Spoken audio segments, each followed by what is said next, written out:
और कब तक चलेगी, तब भी कहते हैं कि यह दशा जब तक चलेगी तब तक तुम सम्यक्त को धारण नहीं कर लोगे।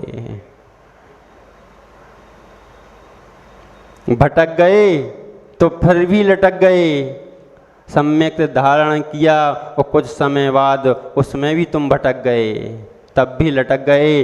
राजा शरणिक पहले भटका था, बाद में सम्यक ग्रहण कर लिया, तब भी वह अभी भी लटका है। लेकिन वह राजा शरणिक था तो उसने तीर्थंकर प्रकृति की बंद कर लिया। हम राजा शरणिक नहीं हैं, ना हम उतना पुरुषार्थ कर सकते हैं, जितना मिला है उसमें ही पुरुषार्थ कर लें और उस पुरुषार्थ के द्वारा इस देह देवालय में बैठी भगवत स्वरूप भगवत आत्मा अपना कल्याण इस देह के माध्यम से कर सकती है। ऐसा ही हम कल कर लेंगे, परसों कर लेंगे, 4 दिन पर कर लेंगे, अभी तो हमारे उम्र नहीं है, अभी तो हम बहुत छोटे हैं। ऐसी जिसने गलत धारणाएं मान कर बैठी हैं, चल कर बैठी हैं, सोच कर बैठी हैं, वह उस भामंडल की तरह हैं। भामंडल जब राम का ही प्रकरण चल रहा है, सिद्ध पुरुष राम और लक्ष्मण के बाद उनके ही पुत्रों ने जब दीक्षा ली तो 16,000 राजाओं उनके साथ दीक्षा ली थी। 27,000 रानियों ने 16 और 27 राजा और रानियों ने दीक्षा ली थी। उस समय कुछ लोगों ने आकर के भामंडल यानी सीता के भाई भामंडल से कहा, तुम्हारे ही रिश्तेदार, तुम्हारे ही बंधु बांधव दीक्षा ले रहे हैं और तुम क्यों नहीं ले रहे, तुम्हें भी ले लेना चाहिए, बड़े बड़े राजा महाराजा ले रहे हैं।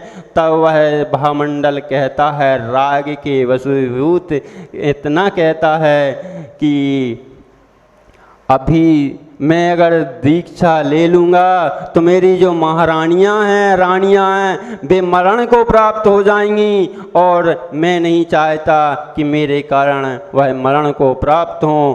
और अगर मैंने दीक्षा ले ली तो मेरे को तो अभी बहुत समय राज भोगना है, बहुत समय मेरे को बहुत राजाओं को जीतना है, उन राजाओं को पहले राज्य में मिला लूँ, अपने अधीन कर लूँ। अभी थोड़ी मेरी आयु का समय आया है, बहुत समय है अभी तो मैं उसके बाद दीक्षा लूँगा। और ऐसा कुछ ही समय बीते थे कि वज्रपात हुआ।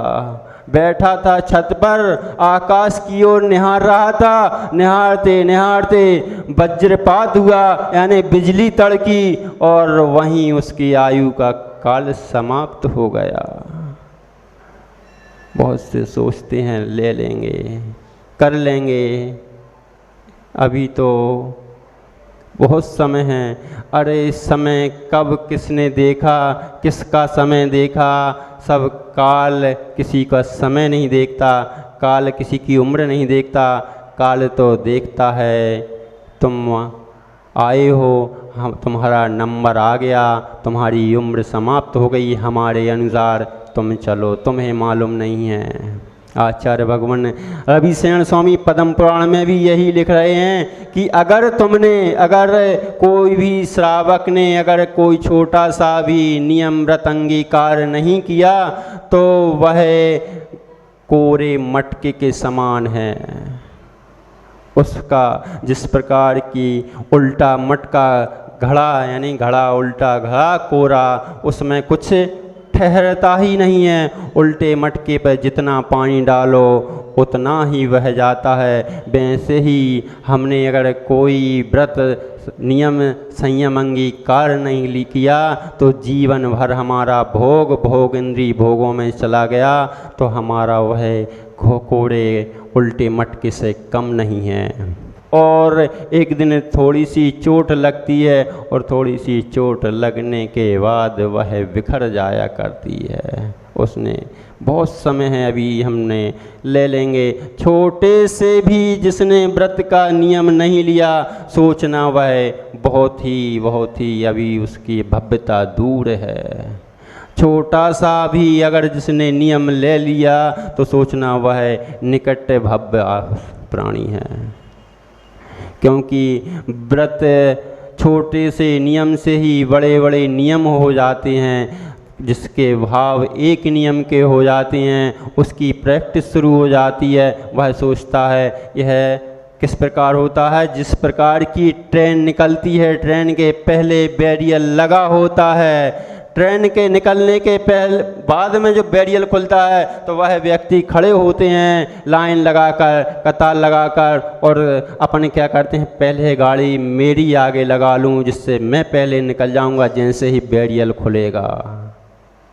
ऐसे ही वह नियम लेने वाला है, सोचता है आज मैं छोटा सा नियम ले लूँ, कल अगर मेरे से ये पल जाएगा तो अगले दिन फिर मैं उससे बड़ा ले लूँगा। वह समझना कि ट्रेन निकलने के बाद वहाँ से बैरियर से, फाटक से निकलने की तैयारी में, और जो सोचता है कि ट्रेन निकल जाएगी, अभी तो पीछे खड़े हैं, पंचम काल है, इसमें कौन मोक्ष होने वाला है, तो वो प्रथम काल से लेके पंचम काल में आ गए। कितने कितने काल में घूमते घूमते आज तक घूम रहे हैं, और वह उनके कभी भाव नहीं बनने वाले। जिसके भाव बनते हैं वह देर नहीं करता, वह तो सोचता है कि चलो एक पल का भी अगर नियम ले लिया तो वह अगले ही पल सोचता है दूसरे पल का नियम में ले लूँगा। वही जीव आगे बढ़ पाता है। जो जीव राग के वशीभूत हो कर के नियम नहीं लेता, संयम ग्रहण नहीं करता, और जो जहाँ हैं वहाँ अच्छे हैं उधर ही हमको रहना है, हमें कहीं नहीं जाना, तो वह राग के विष जहाँ पर है वहीं को अपना सर्वस्व मानता है, और सर्वस्व मान करके उसको अपनी जीवन आयु समाप्त कर देता है। आचार्य भगवान भी पूज्यपाद स्वामी यहाँ पर यही लिख रहे हैं, यो यत्र निवास अन्नास्ते सा तत्कृते रतिम ये उत्तरम ते तस्मादात्यत सा न गच्छत। जो जहाँ रम जाता है वह उसी को उचित मानने लगता है कि यहाँ पर मैं बहुत अच्छे तरीके से रह रहा हूँ, इसमें मेरे को बहुत आनंद आ रहा है। लेकिन हम सोचें कि हम क्या उस हाथी त्रियंज से भी गए बीते हैं। कम से कम वो निकलने का प्रयास तो करता है, भारी भरकम शरीर होने के कारण वह फंस जाता है, निकल नहीं पाता, वह पानी भी नहीं पी पाता। ऐसे ही बंधुओं हम भोगों में तो लिप्त हो जाते हैं, भोगों को अपना मानने लगते हैं, और भोगों में फंसे फंसे हम फिर तड़पते भी हैं बाद में, अरे हमें जाना है। हर व्यक्ति के मन में आता है कहाँ फंस गया इस संसार में, मेरे को तो निकलना था, लेकिन वह फिर निकल नहीं पाता।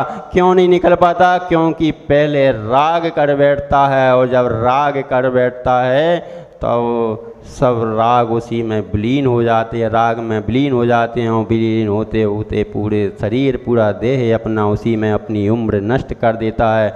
वह अपनी दूसरी गति का बंद कर लेता है, और जिस गति का बंद करता है वह उसी को उत्तम मानने लगता है, उसी में जाकर के रम जाता है। वह राजा की भांति भोग भोगता है, और जाकर के वही कर्म, जब आयु कर्म बंद कर लेता है तो वही जीव जाकर के, सोचो हमारी भी कहीं यही दशा तो नहीं है बंधु? हम भी सोचें, विचार करें, अगर हमेशा मानते हैं और छोटा सा नियम भी अगर नहीं ले पा रहे तो सोचना कि हम कहाँ की आयु का बंद कर चुके हैं। इसलिए थोड़ा सा छोटा, भली एक पल का छोटा नियम ले लिया वह तो मोटा हो जाया करता है, वह एक पल का छोटा सा नियम भी बहुत मोटा हो जाया करता है। इसलिए छोटे छोटे नियम लेकर के उस मोटे मोटे पुण्य को प्राप्त करें। इन्हीं भावनाओं के साथ आचार्य भगवान विशुद्ध सागर जी महाराज की